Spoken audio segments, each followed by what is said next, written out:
मैंने कई लोगों से ये जानना चाहा कि आध्यात्मिक होना किसे कहते हैं। तो कई लोगों ने मुझे पता है क्या जवाब दिया कि हम लोग रोज़ सुबह उठते हैं, मंदिर जाते हैं, पूजा पाठ करते हैं, घंटे 2 घंटे तक बैठ के भगवान की पूजा याचना करते हैं। तो मैंने उन लोगों को यही कहा था कि इसको धार्मिक बोलते हैं, आध्यात्मिक होना नहीं बोलते हैं, ये धार्मिक है। मतलब आप जो अपने जो भी आपकी परंपराएं हैं, जो भी आपके धार्मिक जो चीज़ें हैं, उससे जो आप बंधे हुए हो, वो चीज़ें आप रोज़ सुबह उठ के करते हो, तो उसको आध्यात्मिक होना नहीं कहते। आध्यात्मिक होना किसे बोलते हैं कि आपकी वजह से अगर किसी का भला हो रहा है, आपकी वजह से अगर कोई इंसान खुश है, हुआ है, उसकी लाइफ में कोई खुशी आई है, तो उसको बोलते हैं आध्यात्मिकता। एक छोटी सी चीज़ मैं आपको सुनाती हूँ, छोटी सी स्टोरी है।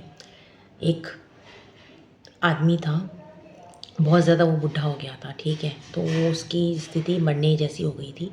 तो उसका एक बेटा था, उसने अपने बेटे को चांदी के सिक्कों से भरा एक थैला उसने अपने बेटे को दिया और बोला कि मैं अब जा रहा हूँ, ठीक है, तुम इसे संभाल के रखना। जब भी ये थैला खाली होने जाए तो तुम इसमें, मैं जो तुम्हें ये प्रार्थना बोल रहा हूँ, ये 4 शब्द तुम खाली, ये मंत्र के हैं, मंत्र जैसा है, प्रार्थना जैसा है, इसको तुम बोलना तो ये भर जाएगा।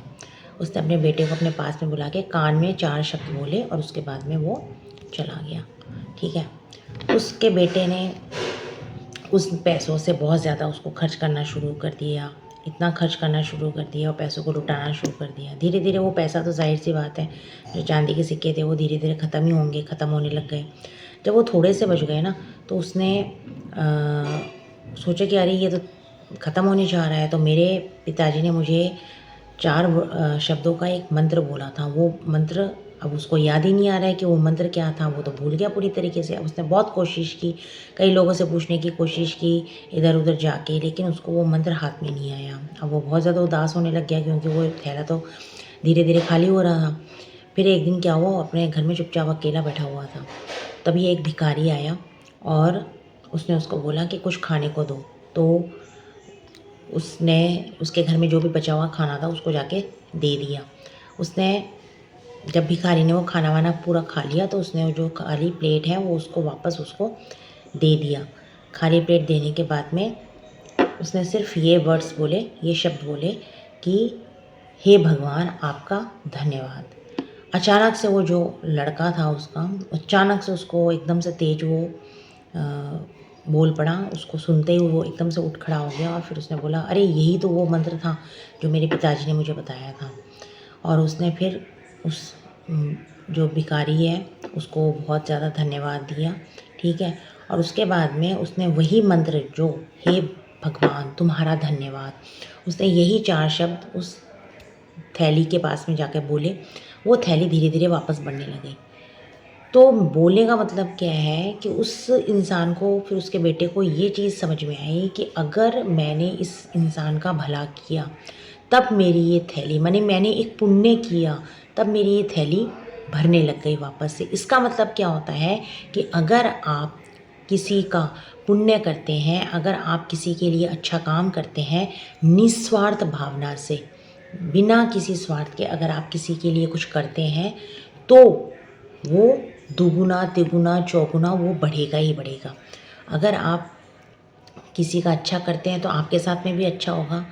आप मतलब आप जो भी चीज़ करेंगे वो बढ़ेगी ही, वो घटेगी नहीं, वो बढ़ेगी। हमेशा आपने हमेशा एक चीज़ का ध्यान रखिएगा कि भगवान हमेशा आपका इम्तिहान लेता है।